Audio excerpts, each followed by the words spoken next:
All right, here we go. We're going to press play and start.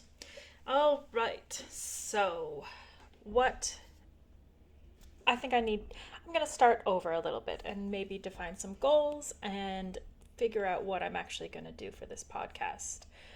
Especially because I actually came up with a really great idea for it this week. So my last one was just sort of me experimenting, and this is me coming up with more of an idea. Because I actually really liked, and I ended up having a lot more to say watching my own practice, which I, yeah, is cool. And so, why am I so crooked? Look at, is that just the camera angle? My right bum is like way higher than the other. It's just my first vinyasa. It's okay. I'm still warming up. Um, I've gotten into this habit of waking up and sitting and staring out the window while I drink some coffee and contemplate my existence, and then practicing. And yeah, it's really good.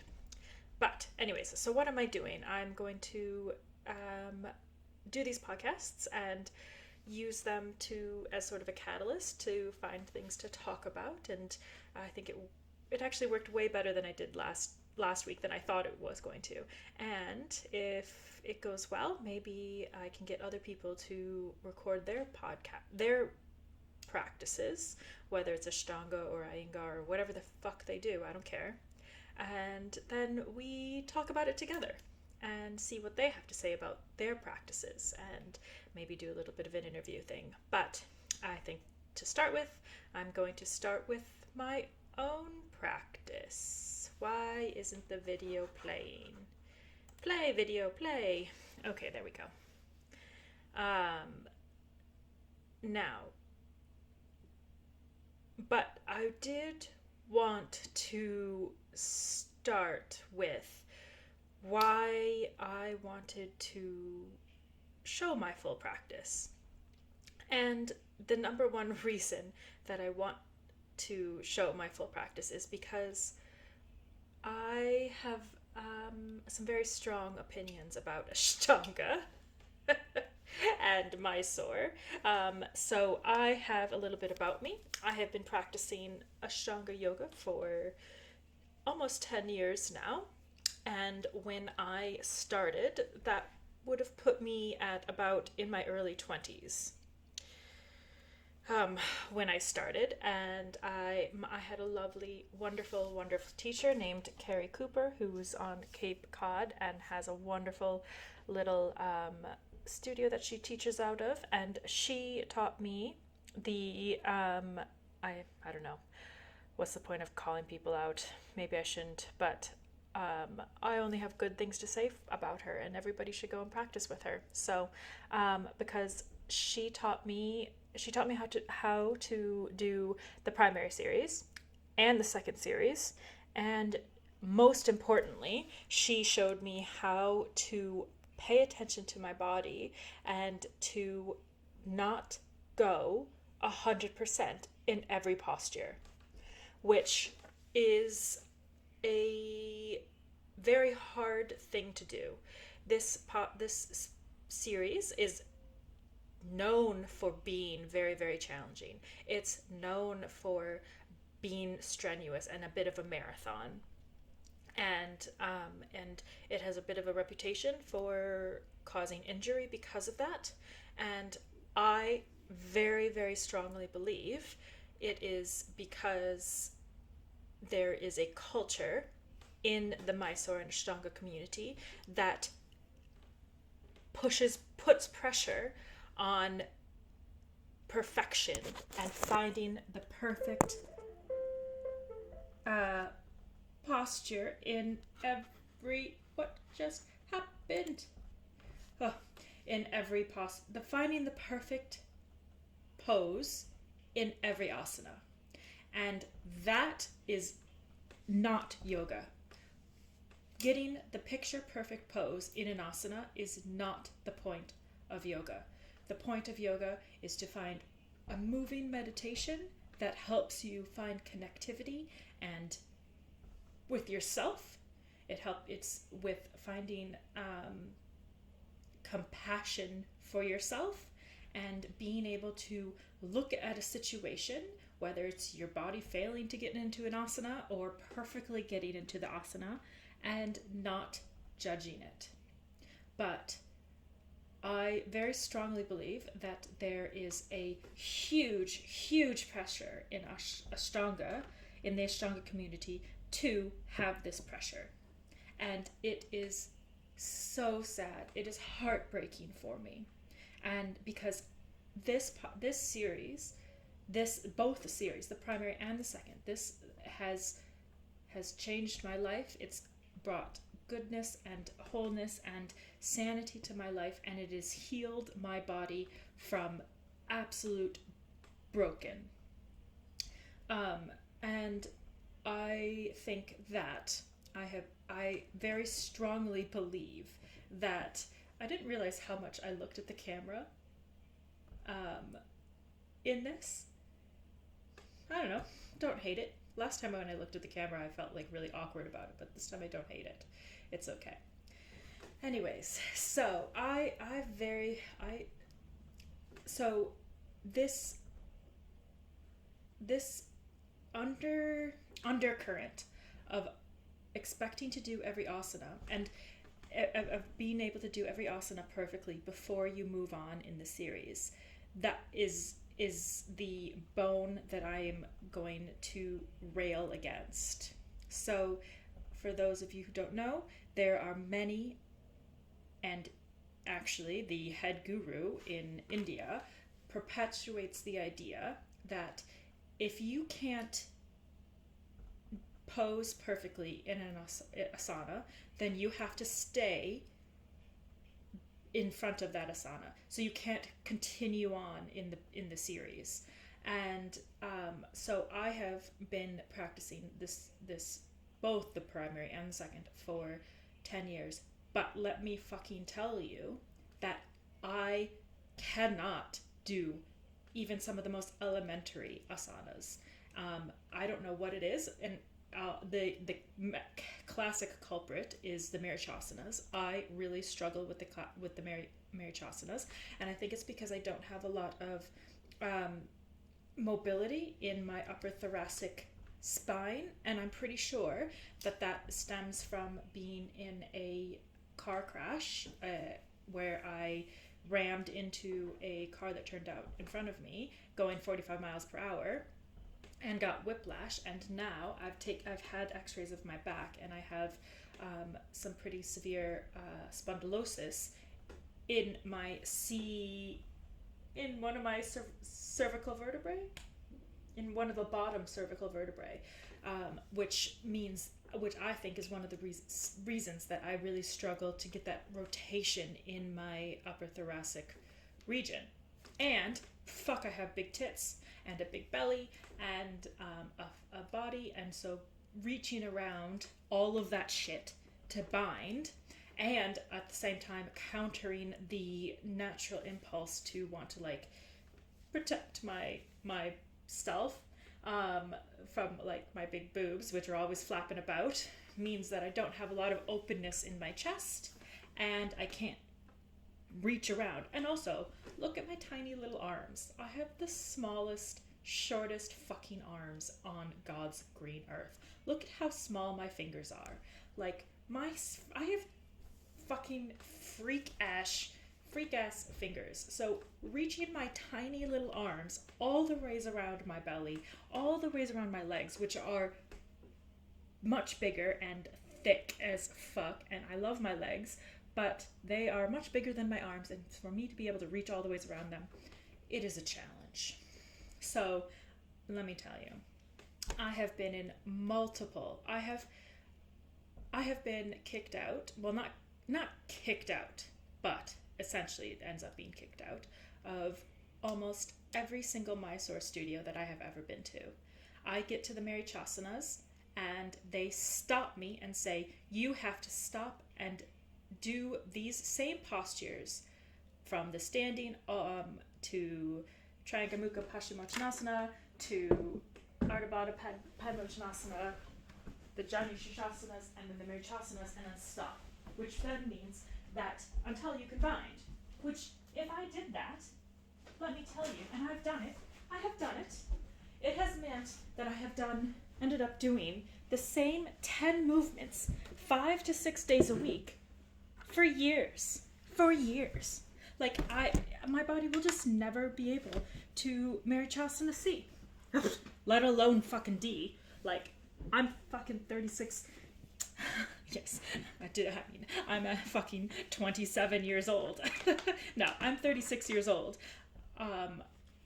And I have had some pretty severe foot injuries and leg injuries. I might never get into Lotus again. And that's fine. I don't care. What I do care about, though, is getting a full, well-rounded workout as well as meditation, which is what this series does. Now, this stopping people in the series, I think, is hindering. It is not only hindering the Ashtanga, and preventing people from preventing the average person from enjoying the wonderful completeness of the first and second series. I honestly believe that if you spent the rest of your life doing the primary and second series and that's it, other than maybe doing some walking, you would have a completely fit and work out every single muscle in your body for the rest of your life. And forcing people to repeat the same postures over and over again it makes absolutely no sense from a scientific standpoint and from a physical therapy standpoint. And to the point of, like, I have injured my back from teachers stopping me and making me. I had one teacher in Boston who stopped me at Marichasana A. I think I actually said this story a little bit because I was so traumatized about it. He stopped me at Marichasana A. I wouldn't let me backbend, even though backbends are in the fucking closing. And it ended up, like, aggravating that spot in my back to the point of now I, like, every day have to, like, fix it because doing the same 10 postures over and over and over again is not fucking healthy. And it's not how you learn. It's not how you learn. So not only does it, like, this mentality stop people from gaining the wonderful aspects of the series, and it creates a barrier that is impossible. That is impossible for the average person. The average person does not want to, or can, or needs to practice 5-6 days a week to 2 hours a day. And even if they did, like, putting your body and straining your body to get into some of these weird postures there's no purpose for it. And all of this comes from some of the newer traditions that the latest gurus have perpetuated. And at the same time, there has been, in the past few years, I know some sexual allegations made against these same men in India. And I just want to say that I 100% not only believe these women, because we should believe these women when they are brave enough to say these things, but also I have second-handedly experienced it. So one of the things that happens when in a community is the standards that are set by the leaders are perpetuated by the teachers. And I very strongly believe that these high expectations and this judgment and this prohibition of moving forward in the series makes second-class citizens of people who have body types that are different and who approach the series in a slightly different way from the classic skinny dancer type body type. And sure, there are exceptions, but if you go into a classic Mysore classroom and look at the body types that are there, it is very often the majority of people are skinny white women, and there's just no diversity in these classrooms, and I think that is a massive problem. And yes, I know I'm white, and I'm certainly not like obese or anything, but I'm certainly not skinny. So I don't want to be I want to be conscious of calling this out, but at the same time, like, I think that if these men these men are sexual predators, and they have created a cult of that in the Ashtanga community, that where teachers, even if it's unconscious, and most of the time it's unconscious, they perpetuate body shaming by creating these glass ceilings that the average body or can't go through, and it becomes a type of a means of culture shaming. The primary series particularly, and even the second series, they're both they can be almost like a cardiovascular workout, and I think that they're excellent for burning fat and for people who want to get some physique and some tone and a good workout in, and so I think they're the perfect series for people like me who maybe struggle with their weight a little bit. Not struggle, but maybe struggle is no other word. I definitely use this series to manage my weight, and so then when I go to a class or a Mysore class where this anorexic vegan is telling me that I can't work and do the full series and get the full entire benefit of workout of the series just because my body type doesn't let me, it creates a boundary that I can't get through. And so whoa, there I am. I have a little bit of you can see that was me fixing the spot in my back where that teacher fucked it up. I have to crack it, and it's a new thing that I've learned is that if I go into a little bit of a twist and then I rotate my neck, I can pop it, and it is almost like my own little personal chiropractic adjustment, but it only works on the other side. It doesn't work on this side, so I don't do it on this side. This side I actually do the full posture. Anyways, so yeah, so that's what that is the main point of why I want to do this. I want to show people that everybody, no matter how shitty some of your asanas are, everybody can do the full primary and the second series. And however you do it and however you get through it is good. And I want to call out teachers in the Ashtanga community to think about how their implicit bias is preventing people from joining the Ashtanga community. Because I know I have a strong practice. I've been doing this for 10 years. I've practiced every week for most of the time 5 to 6 days a week, and I'm certainly, I don't struggle with confidence, but I have left yoga classes crying. I went to an Ashtanga yoga Mysore studio in London, and I went in very cautiously because I at this point knew that Mysore classes were not the best environment for me. But it was close to where I was working at the time, and some of my friends were saying, "Oh, it's not. You'll be fine. You'll be fine. They go in. How could they not let you practice? Your practice is so strong. You'll be fine." And so I went in, and there were two women who were great, and they let me do my thing and complimented me, and were super helpful and gave me tips and were super supportive.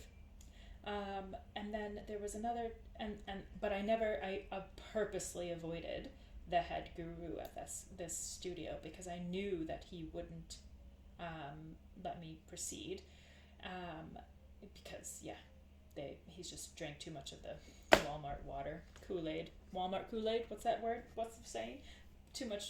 Drank too much of the Walmart Kool-Aid, and try telling some anorexic old white man that his implicit bias is getting in his way, and it is just gonna get angry. Anyways, and that's not why I'm there anyways. So, but then there was another teacher, and this teacher, I had actually practiced with her for 2 years. 2 years, she would come in and she would substitute teach on some of the lead primaries that I was going to. So there was another studio that I would go to regularly, and they had great lead primary classes, and so this teacher would sometimes substitute for them. And so she spent 2 years watching me do the full primary, and she came up to me and was like, I think that you should probably stop here at Marichasana C, was it? It must have been C, I think, because I think at that point I was really skinny, and so I was actually able to bind an A, so I think it was actually C. And she said you should stop here and not go forward until you can bind. And I said, well, that's not what I'm here for. I really like being able to do the full series. In fact, if I could, I would be doing the second as well. And I mean, I don't think I actually said that, but that's what I wanted to say. And she was just like, no, we just need your body to change. And that's always what they say. You just need to wait until your body changes so that you can proceed safely in the series. Motherfucker, I don't want my body to change. Yes, sure, I use this posture series to manage my weight, but even if it didn't, and don't be fucking coming to me and telling me that my body needs to change in order for me to do something. That is the whole fucking wrong attitude of yoga and of modern society. Your implicit bias, bitch, is getting in the way. Your implicit bias is blinding you. I was so hurt by that. Honestly, I was hurt and frustrated and angry. I left the studio. I managed to, I don't know how the fuck I managed to finish my practice, but I did. And I remember I was crying in the dressing room, changing, and of course I was stupid. I was stupid because I wasn't stupid, but I had gotten into the habit of leaving my mat at the studio, and then and at the time I was like, oh well, I'll still come back. It's fine. I can change myself so that I can just practice, and I'll just stop at Marichasana C because then at least I'm still getting something and still going. But then I was like, when I walked away and left, and that night was like, fuck this shit. I don't need them. I don't need to, if I don't, why would I go back to a studio that made me cry? No, fuck off. So I didn't go back, and then I was like, oh, I don't even want to go back to get my mat. And so for a week I didn't have my mat, and I was too scared to go back in and get my mat. But finally I went in on a Sunday when it was it was somebody else who was teaching and who I had never met, and she didn't know me, and so I just ran in at the end of class, and I timed it when everybody was leaving, and just ran in, grabbed my mat, and she was like, hey, what are you doing? I was like, I'm just here to grab my mat, and she's like, oh, okay, cool. And then I ran out again. And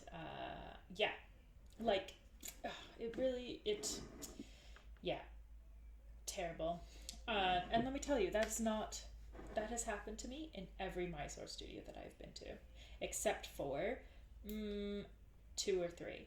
Sometimes an Ashtanga studio will be like cool. It's always an Ashtanga studio that like teaches leads, and then they let me do the whole thing, and they don't judge me. And but then the Mysore is just, it's so toxic.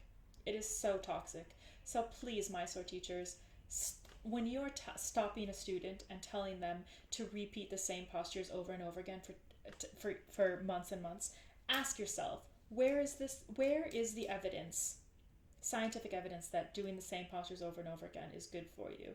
And B, ask yourself, how are you discriminating against their dedication to the practice and their humbleness or their ego, or are you discriminating against their body type, which is, and to me, there's no other thing. You are just, when you are stopping students from proceeding in the primary series, especially students who are dedicated, who show up every day, and who are making progress, and who and you know those students. You know the students who show up to the mat, have an internal sense of calm, who are focused, who are paying attention, who are being conscious, and who are not like and who aren't going to hurt themselves by moving forward.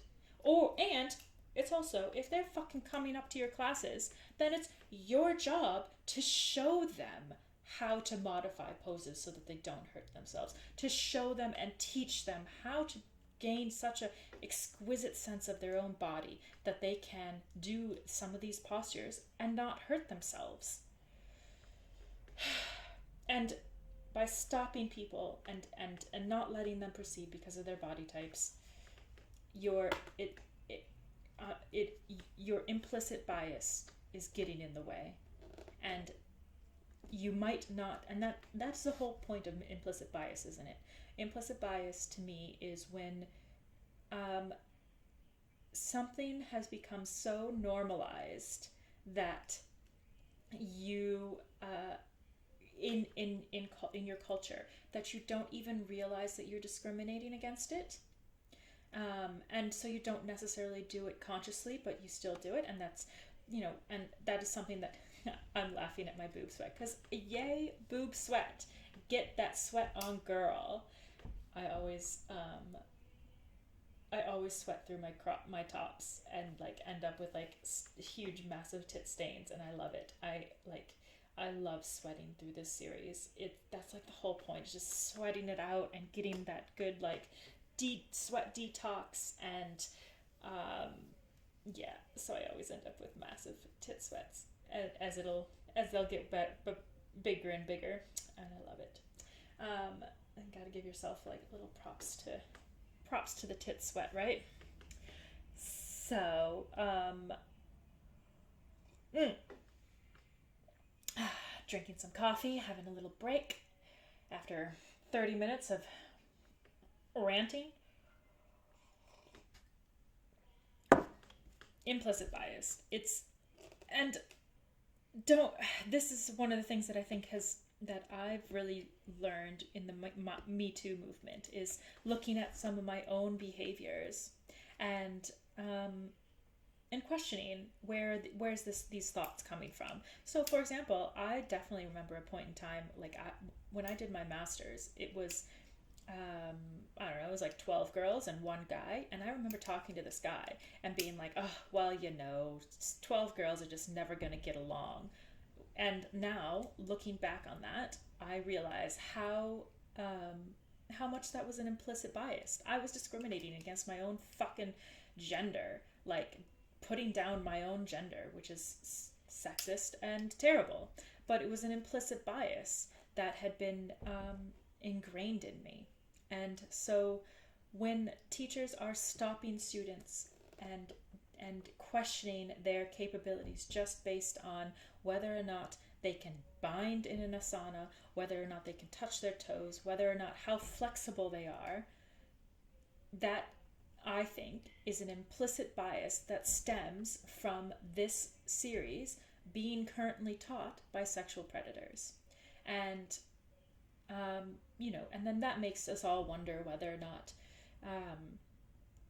we should be perpetuating traditions on that by predators, and whether or not, these men in India who teach this series are good, or what our relationship with them is. And I have no ties to Patabi Joyce or Sharat or any of them. I've never practiced with any of them, and I never want to. But like, I don't even want to go to Mysore, because I just the body shaming, I know, would just be way more than I need to put up with. But the classic one is like, how do we now enjoy Michael Jackson's music, knowing the things that we know? And so I guess then my question would be like, well, how can we practice this series with knowing the things that we know, and knowing that this toxic culture is spread in the Ashtanga community and in the Mysore community particularly. This is something that I've struggled with a lot, because these past few months I've started practicing by myself more, and I've really enjoyed that. But I also really do enjoy having that Mysore community, or that Ashtanga community, and I love that. But I can't. I'm excluded from it because of my body type, not because I can't do the series, not because I can't. I'm not focused enough, but because of my body type. And it drives me nuts. I've been in. So I was at this another Mysore studio, and the teacher, I specifically wrote him and I said, look, I've been practicing the first and second for 10 years, blah, blah, blah. I would like to practice the full series. How would you feel about that? And he was like, oh, well, come in and we'll see how your practice is, and then we'll decide. And I was like, okay, well, whatever. And I was just there. It was in Thailand, and I was just there for a week anyways. So I was like, oh, it'll be fine. Okay, whatever. I'll just go in and put up with this yet again skinny dude who's going to judge my body. And so the first class I did with him was a lead primary, because I was like, this is the best chance for me to get through the whole thing. And his lead primary was 2.5 fucking hours long. Which is fine. Like, I was doing it and I was digging it, and that was cool. But then, so in Navasana, all of his students bent their legs, and now I know why. Because because he was like trying to convince them that it's better to like bend your legs, because you get more of a workout in your abs than having straight legs, which I really don't believe. But watch one of my Navasana videos, which I'll put up soon, for my full discussion on that. And then or just keep listening to the podcast, because I'm sure I'll circle around back to it again. And then so what did I do? So then after Navasana, and like I was watching all the students with their half bent legs, and like his Navasanas were, I don't know, they were at least 10 to 12 breaths each. So by the like 5th one, I was shaking and I was like collapsing down, because I was still had my legs straight and was still pushing through at 100% of the posture, but like was failing a little bit, which is, it was fine. That's the whole point. I was still digging it. I was good. And then because and I've done this before, like, because, oh, and by the way, I had now done all the Marichasanas and obviously failed to Marichasana, right? So he was like super carefully watching me at this point. And I was so nervous about Kurmasana, because that's the other posture that people will freak out. And like sometimes they'll let me go through the Marichasanas and then stop me at Kurmasana.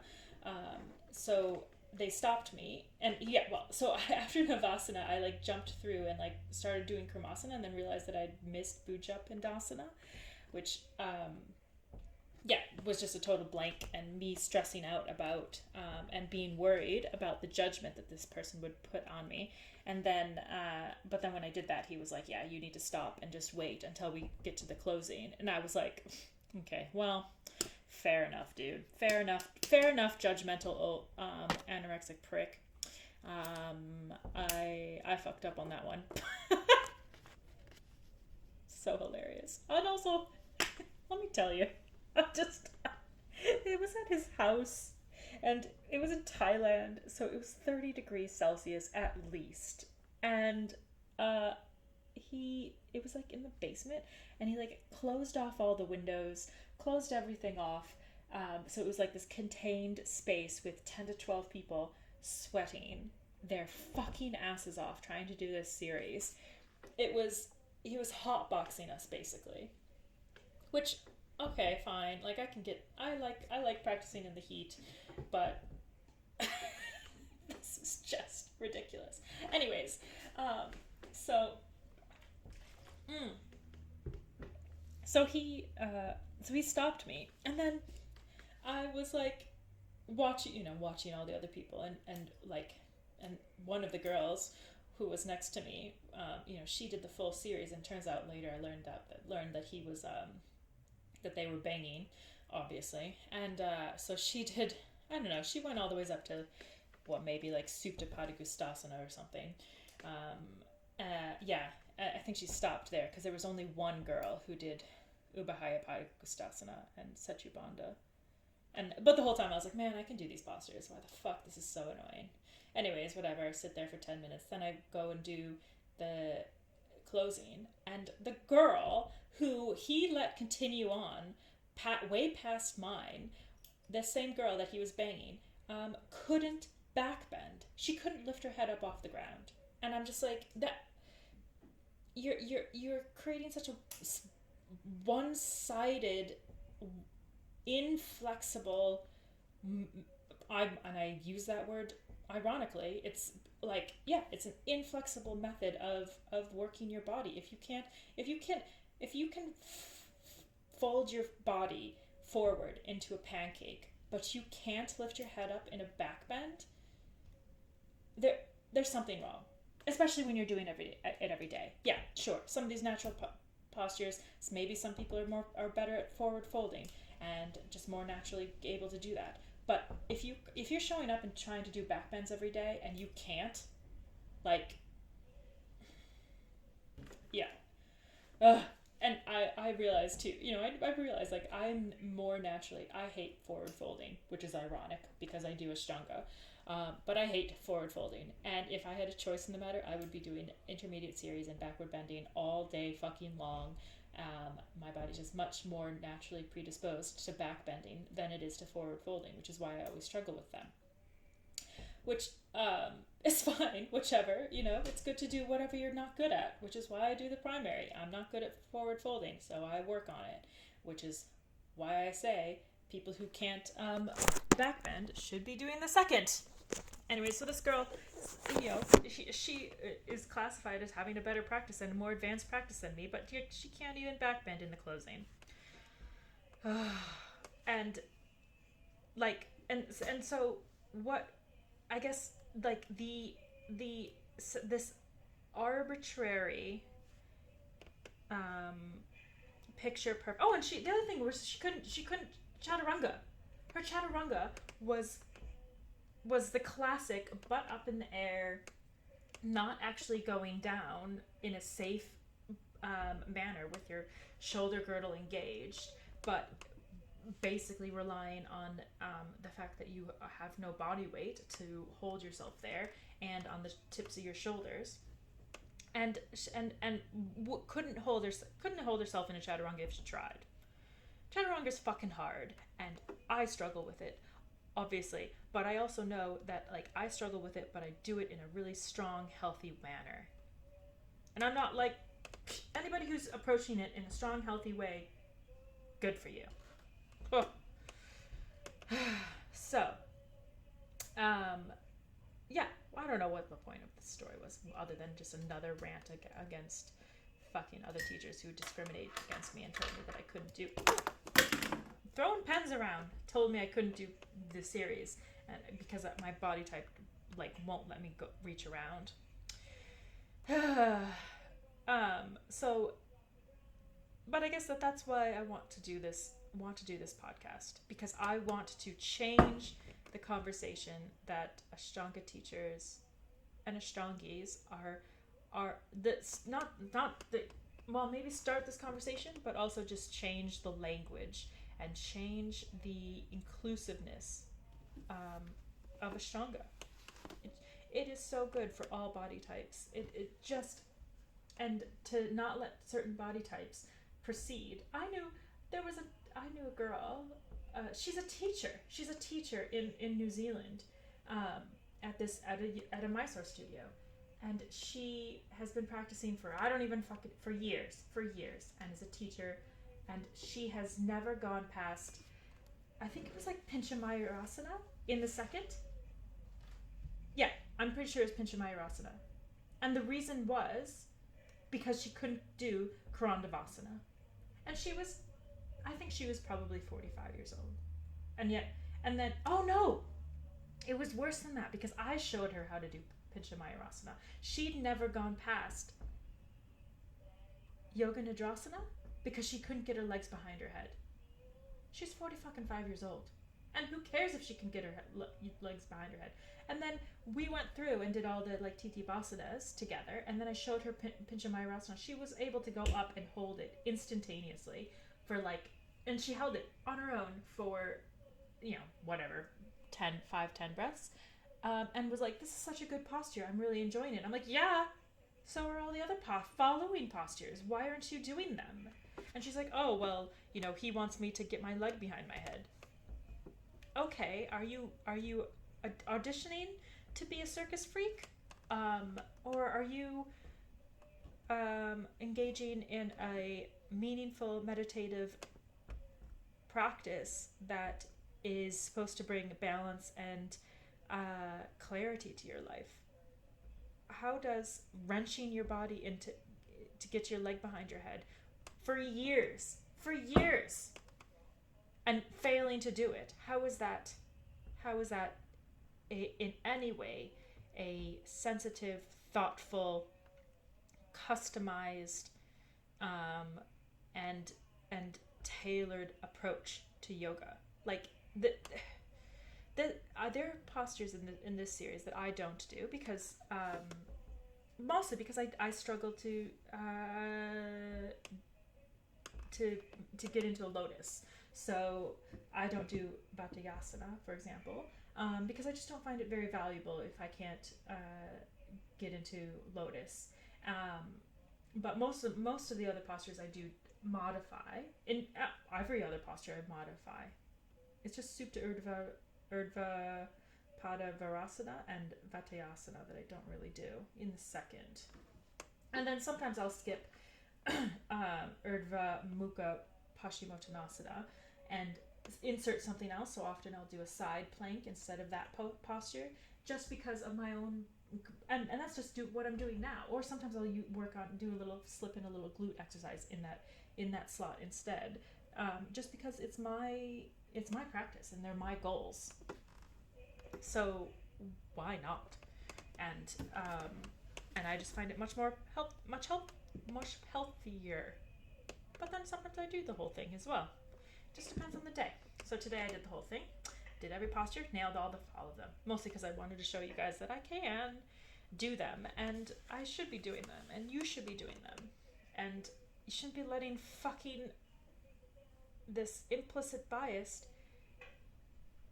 get in your way. Why does it sound like somebody's talking? It sounds like there's a TV. Somebody's playing a TV next door. I guess that's what it is.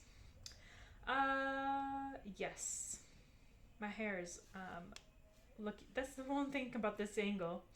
It's, get to look at the top of my head a lot, huh? To set up this angle, I had to set up, so this is my bedroom, and I've got like this, it's a great little space. It's like the perfect size, almost. It gets a little bit difficult because it's kind of narrow. What you can't see is that there's like a closet and a couch on the side that is cut off, just like 2 inches away from where it's cut off. So this is about as much space as I have. So sometimes with like Uptavisha Konasana, or even Konasana, uh, it gets a little bit narrow, but otherwise it's a pretty good space. But I don't have something to hold my phone or my camera. I'm using a fancy camera. I'm not using my phone to record all of this. No, I have a fancy YouTube camera. So here, I'm an idiot. I see. This is what happens when you even though I try so hard to not care. I still get because there's so much pressure around the Marichasanas. I regularly fuck them up. So there, I did Marichasana D when I should have been doing the left side of my Marichasana C. So I just did Marichasana D twice. It's cool. Whatever. It's all the same. Oh, no, I'm still doing B. Marichasana B. Anyways, yeah. So, shit happens. You forget postures as you go along. I mean, you always forget postures. Sometimes, last time, I think the last time I did the second, I just completely forgot to do, what was it? I think it was, I just completely forgot to do all the TT Basanas. Yeah, it was the TT Basanas. Just completely forgot to do them. And I got to the end of it and I was like, man, I'm feeling really good. I'm not nearly as tired. I must be getting fit as fuck. I'm totally nailing this second. And then I was upside down in Mukha Hasta Shirshasana, whatever, A, B, C, D, X, Y. And was like, oh, the reason I still have so much energy is because I didn't do any TT Basanas. Cool. Well done. And you're a professional. Nailing it. Oh well, shit happens. Coffee is so good. Yeah. So that's my rant against Ashtanga teachers and their implicit bias. And I think that all yoga teachers and especially mysore teachers should start questioning themselves when they are stopping students and start asking themselves what it is that they are stopping, and what they're so afraid of, from keeping students from moving forward. I once had in the same yoga studio where that teacher had stopped in her second series at whatever leg behind the heads, for years. There was a girl that I was having a conversation with, and she was training to be a teacher, and she'd been practicing for maybe 1-2 years. I don't know, if I'm being generous, maybe 3. But everybody, kept saying how she was really cursed because she kept injuring herself, and she was just really struggling with getting hurt during the series, and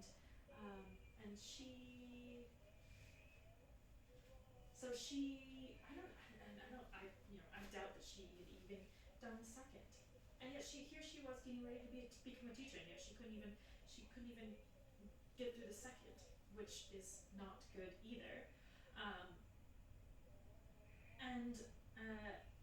And so I was telling her my theory, and saying, I don't think it's very helpful to stop students, because then they become more scared of postures, and then that scaredness brings tension, and then, which, anytime there's tension, that's when you hurt yourself, when there's tension, or when you're repetitively doing the same process over and over again, and incorrectly.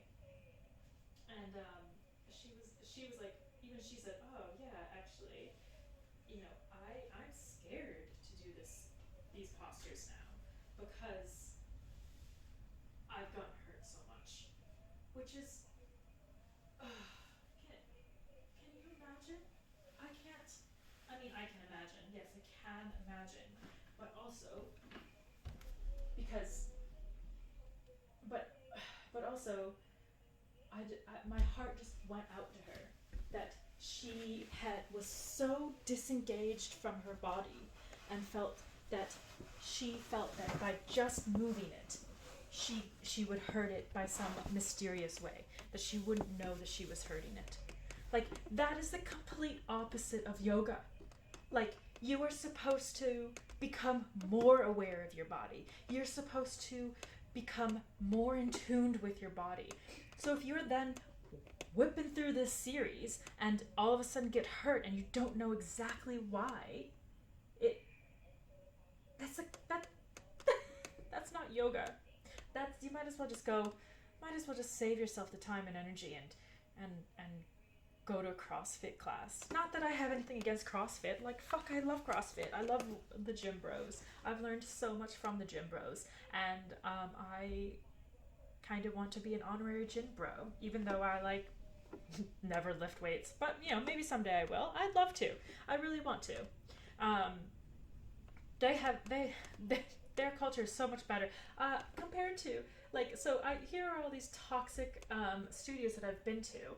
I went to a hardcore. It wasn't a hardcore gym, but it was it was pretty gym bro-y. And I was like, I want to do some classes, and I was at a point in my life where I was like, I cannot practice by myself, because I was spending a lot of time by myself at that point.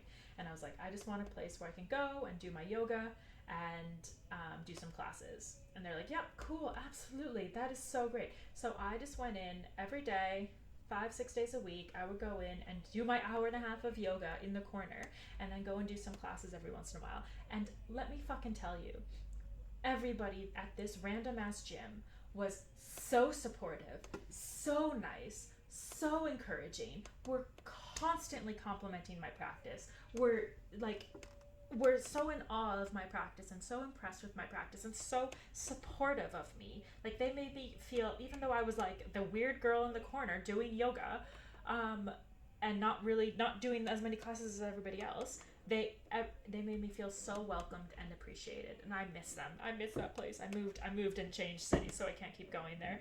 But I mean, I'm sure I could find another gym and do this exact same thing. I just enjoy doing it at home now.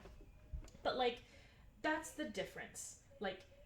And I had a conversation with one of the trainers, and I was saying, I gave them an abbreviated version and said, oh yeah, I don't usually go to yoga studios because they often don't let me do the whole, do my whole workout, and they tell me that I can't do things because of my, and that the teacher, she was like, well, that's a terrible trainer. Yeah, literally, that is a terrible trainer. I'm on 4. You got it.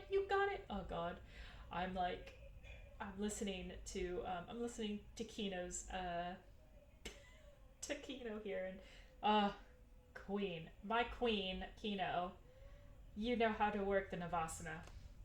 Fuck, here I am.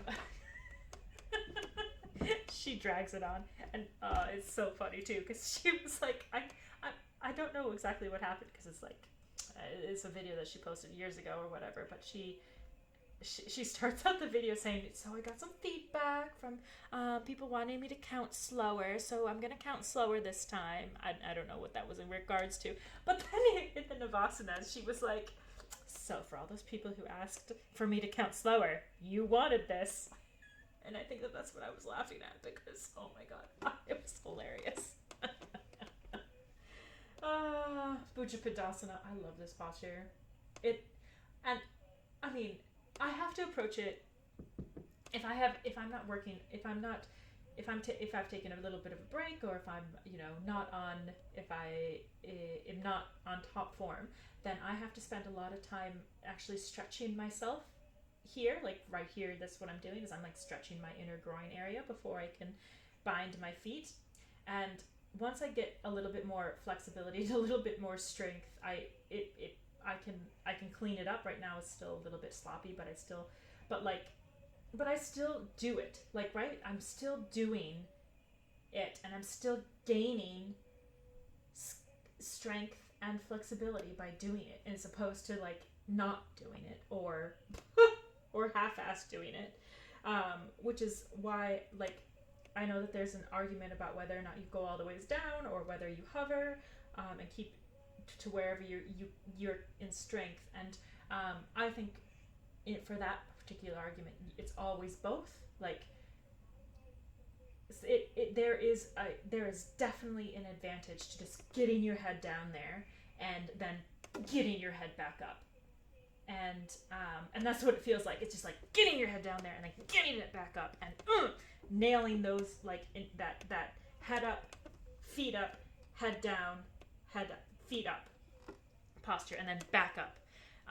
There's an advantage to being able to do that full range of motion, even if it's not as controlled as we want. And no, of course, nobody wants to be slamming their nose into the ground, which is why I often will just hit myself in the head. In case you can hear that, just me hitting myself in the head. That's why I'll often like tuck my head and like just go down onto my forehead and then go down and then muscle it back up, because that full range of motion, just convincing myself that it's not as scary and that that full range of motion. Because I think sometimes when you don't do the full range of motion, then you end up sort of stuck hovering above it because your body isn't convinced that you can do it. And I think that is often what happens in, like, for lunges, for example. That, or at least for me. But in this posture, and then for me, the next step, which is what I'll probably start doing in the next week or two, 2-3 weeks maybe, for Bhuja Padasana, is then start hovering every once in a while, as opposed to like not, and because I'll know that I can do the full range of motion, and then I'll start building that strength of going part of the way down, hovering, and then coming back up again. With, you know, just the strength of my core and not the using the floor as my own personal trampoline. So I'm sure people will ask, what am I doing here? Because this is not actually part of the series. In here, you're supposed to, in Garbha Pindasana, you're supposed to be in half lotus, or in full lotus, and weave your arms through. But I can't fucking half lotus. So I end up often in leads, for example, end up sitting there being like, well, in easy cross legs, this is kind of boring. So I just incorporate a little bit of extra core workout where I work on bringing my knees to my chest and just like pump it in that position and pump and pump and pump, bringing my knees to my chest. I try to get to 25, but often it's not to 25. Often it's just to like 15. But yeah, that's what I'm doing there it's just a little modified version of Garbha Pindasana. Because fuck lotus. No, if you can do lotus, great, do it. But I can't, and I don't really care to even try. Coffee. I need some coffee.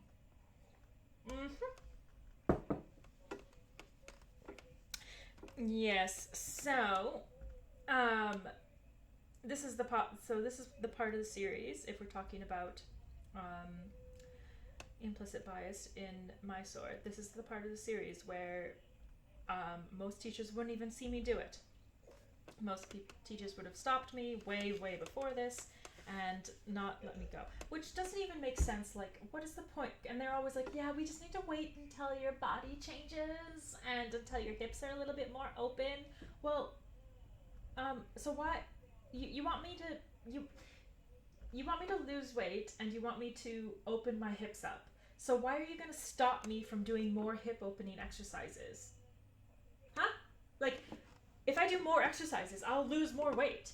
If I do more hip stretchers, hip openers, my hips will open faster.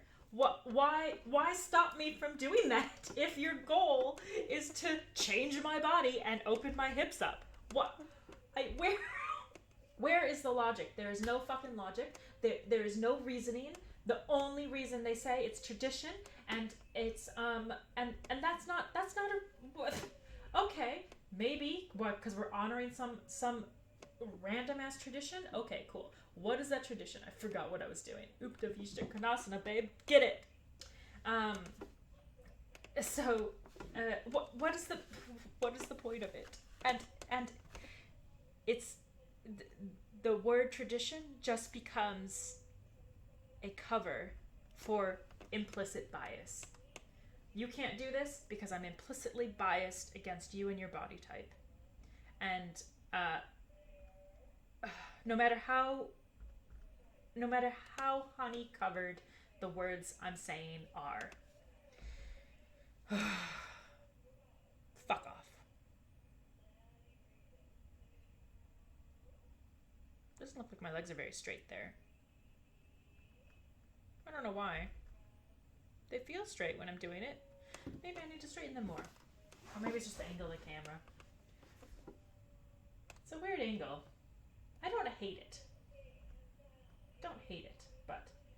And I think actually it's going to be the only... If I record in this area, this is the angle it's going to have to be.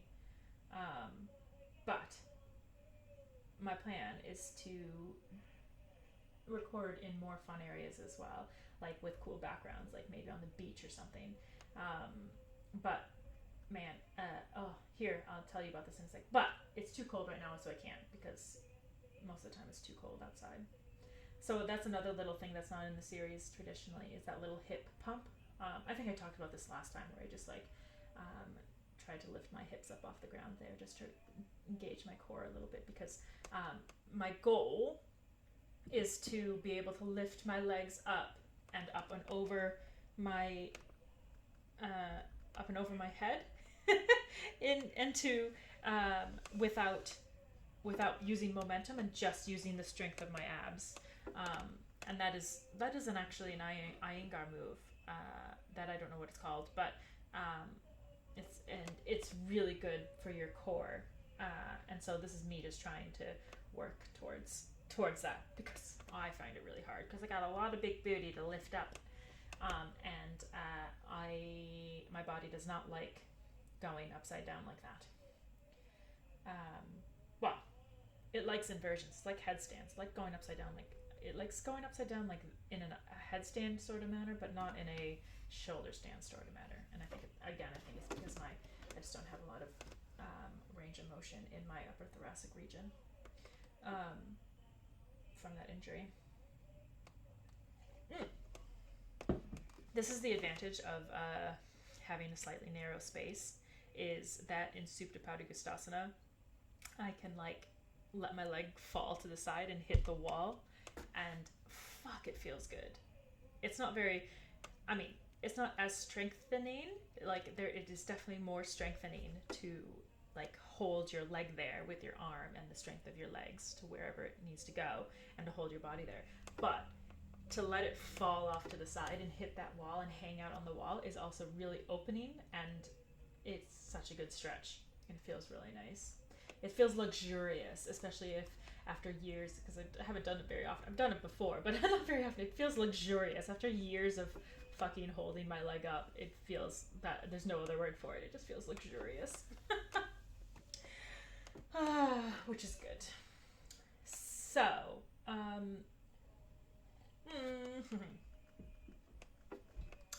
that's me drinking more coffee.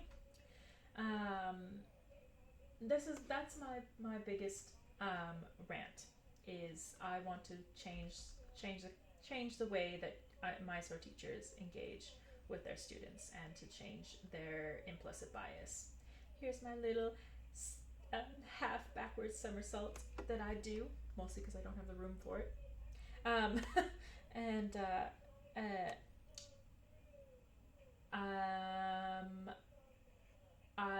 have another thing that I want to say, but I'm a little hesitating about it, just trying to figure out whether or not I have enough time, but I guess I do.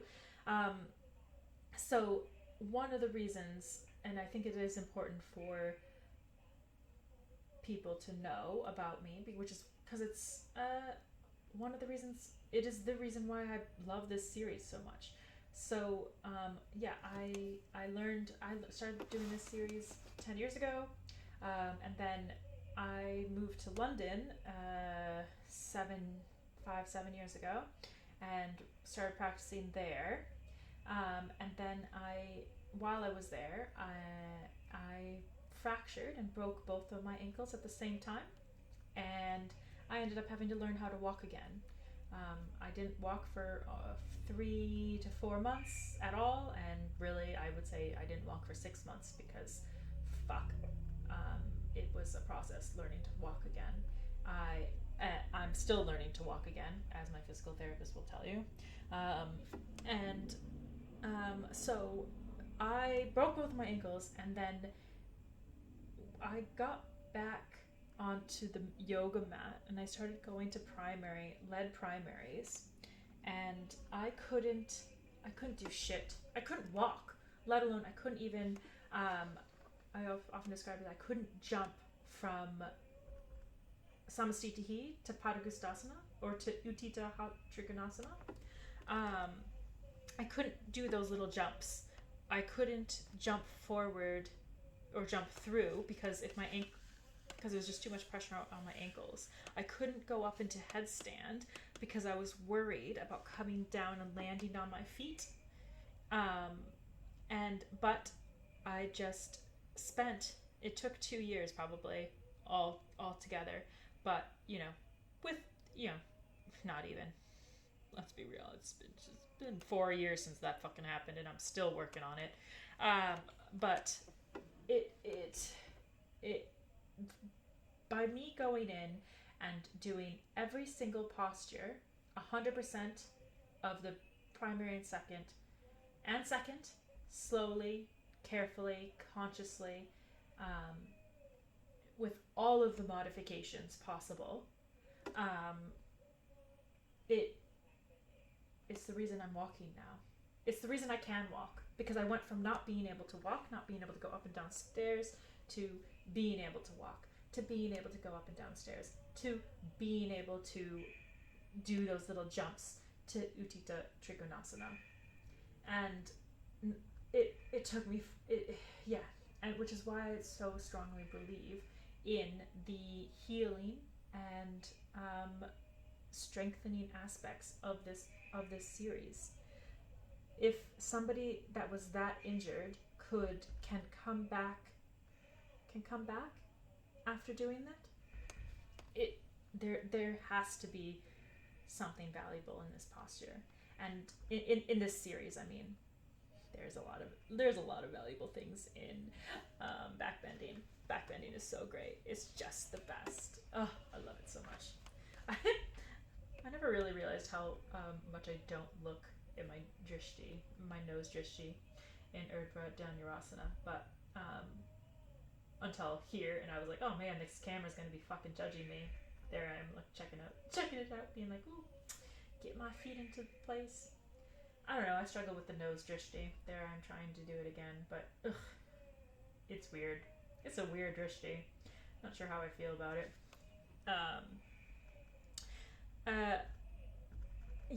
So that and me, that experience of having to piece together a practice and learning to walk again is definitely has shaped my practice. It's made me a stronger practitioner, as well as a better, a more knowledgeable practitioner.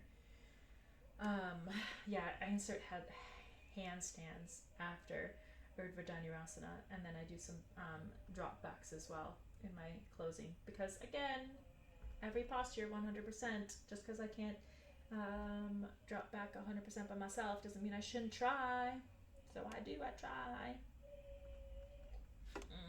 I really like these pants. I'm sad that they have a hole in them, but that was me just checking out the hole, making sure it was covered.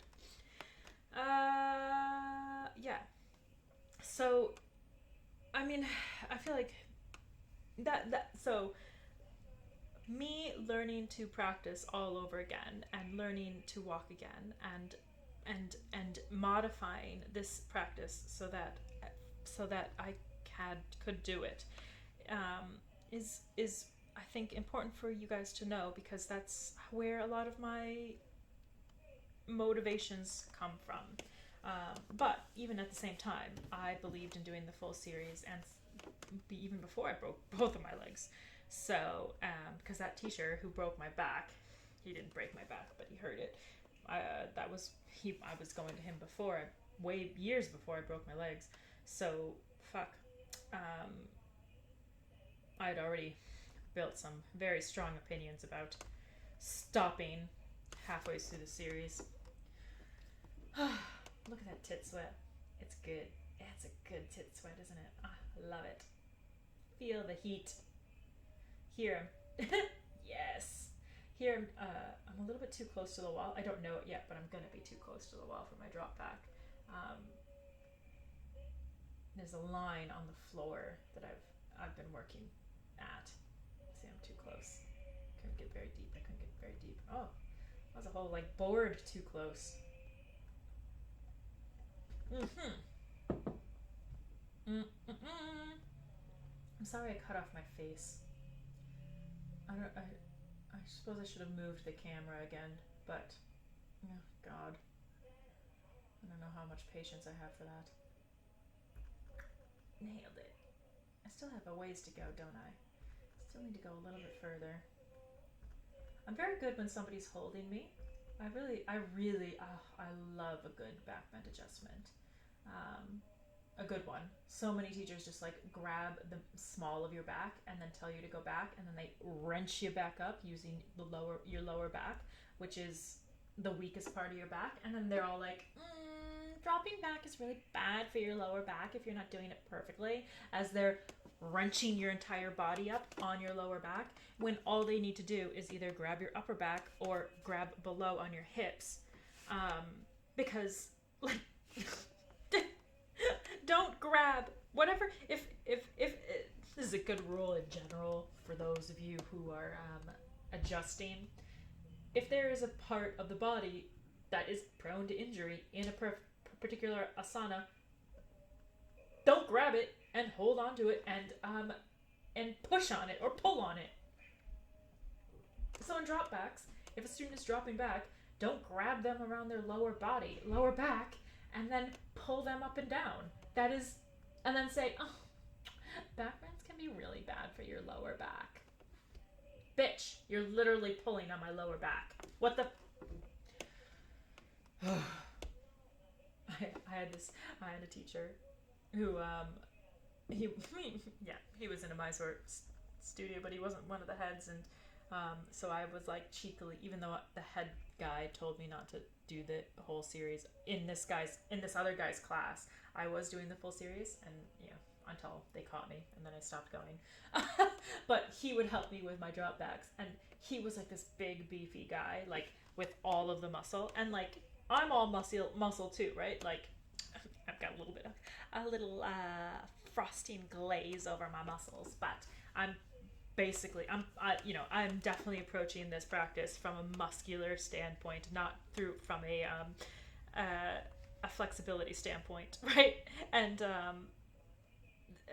so was he, and so he would try to help me with my back drop backs, and we would just like out muscle each other, and he would grab me around my lower back, and like I'm pretty sure he would interlace his hands because he was so worried about letting me go and dropping me. So he was like basically in a full-on hug around my lower back, and then would just like wrench me up, and I would wrench myself up, and it was just like on my lower back. I stopped going before anything happened, because they found out that I was doing the full series when I wasn't supposed to. But it was not good. So here as well, I'm just gonna justify myself. I don't do shoulder stands because, again, I have a problem in my thoracic region, and I hate that posture. I hate it more. I will do that when I was saying that I don't do all the postures, even more so than Vatayasana. I mean, I will do Vatayasana before I will do shoulder stands. I fucking hate shoulder stands. The only time I'll do shoulder stands is in an Iyengar class, because you can't not do them. But that's okay, because they like have all the props, and they're like, oh yeah, however you do it is great, and that's fine. But I honestly, if I had to do, hi, there's my foot. If I had to do shoulder stands for all the time by myself, and then I just wouldn't do the series because I fucking hate that posture so much. I don't know why. Like, it just feels so the opposite of what I want to get. I don't want to accentuate my iPhone neck. I don't want to accentuate this bend in my neck looking down. I don't, and it hurts, and I hate like looking up and like staring at my feet. I just hate everything about it. So I don't do it. Because guess what, bitches? I'm practicing at home by myself. So fuck off. And it's my practice. I do what I want. So instead, in order to get a nice rounded closing, I spend extra time in headstand, which I can do all day long. I think I've headstanded for 15 minutes. No, I know I have because I timed it once. But I could just headstand all day long. I love it. And it is my inversion. I know that there's some teachers who say shoulder standing is their inversion. I'm looking at you, David Garrigue. I'm looking at you. I know you love the shoulder stand, and that's cool. Good for you. But I hate it, so I just Shirshasana because I can, and I like it, and it is my calming, centering posture that lets me recalibrate, and I just get so much more out of it as opposed to Sarvangasana, where I'm questioning my entire existence the entire time. My tits are trying to strangle me. Maybe that's it. My tits are just too big, so they spend the entire time. I'm either like being strangled by my tits, and then while I'm being strangled by my tits while also being like, man, I'm just like accentuating. It just looks like I'm holding my iPhone, and I don't want to look like I'm holding my own iPhone, which is why I love Setu Bandha, because it's the opposite. I spend all day like with my head down pretending I'm on the phone. I don't want to do it. I don't want to do a posture like it, and then it hurts. Like I can feel that it hurt the muscles along my back, and I also just am terrible at it. But I turn around here because I don't want you staring at my bum. I feel like the top of my head and my ratty ass hair is better. Even though I know you're not supposed to lift your head up after Shirshasana. But man, I'm a professional Shirshasana. I'm a professional Shirshasana. Shashaner.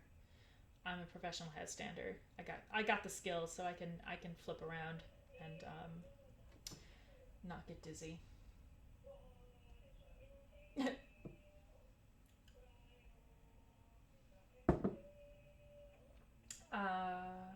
Almost to the end here. Actually, I did a really long closing here. I did some chanting and things, which I think is good too. Baddha Padmasana here. I'm still working on those glutes. Did I tell you guys about my glutes last week? I'm sure I did. Yeah. Here I'm stretching out that left glute is still fucked. It's not fucked. It's healing. It's healing. We're getting better. It's getting better. But I definitely can feel it in this posture. Remind me next week when I do this, I'm gonna do the second, because this is the second time you guys have watched me boringly yawn through the primary. Cool. Let's do the second next week, right? Because it's way more fun, and yeah, and it's much more of a fuck you to the implicit bias in Ashtanga yoga. Maybe I should have done the second for this little rant instead of the primary, but here we are. Decisions have been made, and we're going with it. And I'm sure I'll talk about implicit bias a little bit more again. Probably ad nauseum, huh?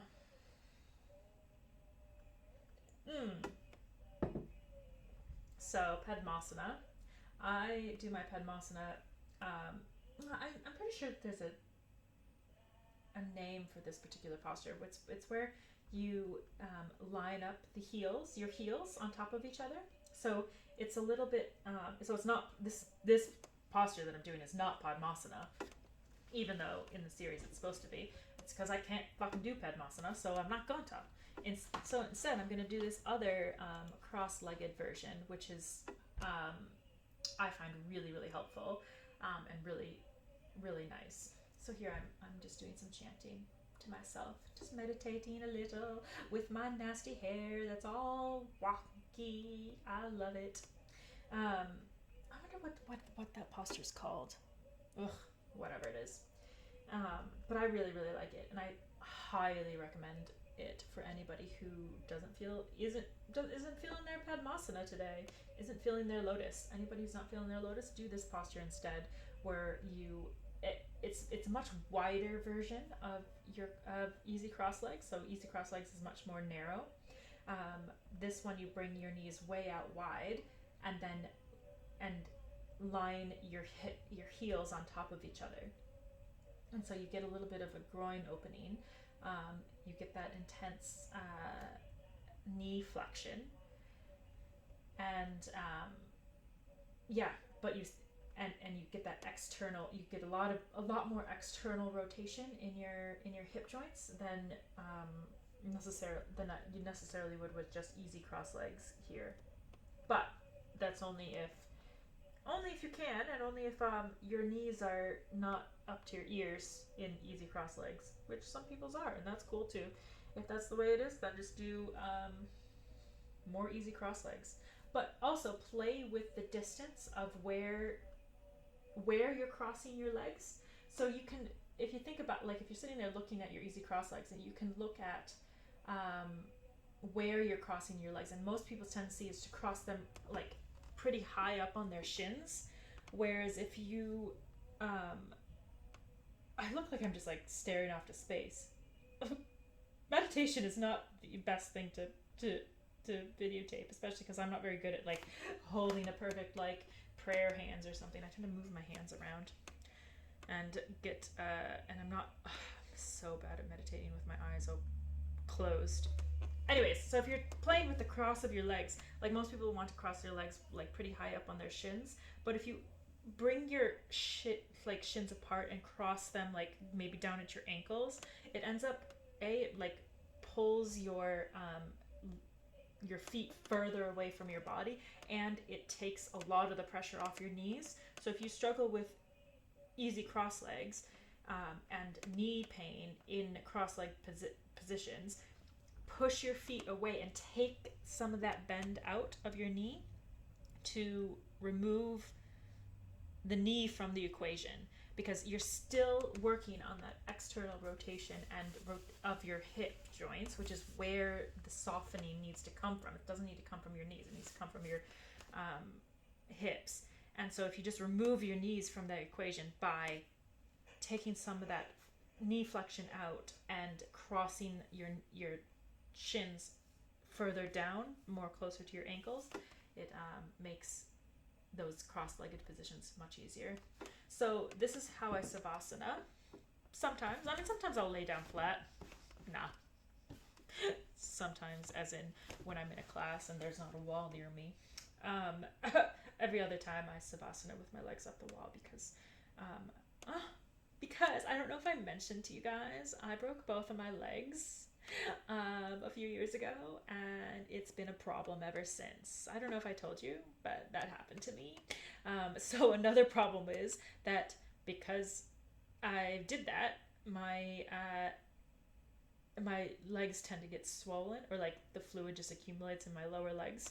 Like when I was coming back off the injury, my lower legs I had fucking cankles. Like they were terrible. So that's when I started doing this, was trying, because I was like, I need to spend like 20 minutes with my legs up the wall every day. But fuck, like carving out some of that time during the day is impossible. So I just started doing it during my shavasana.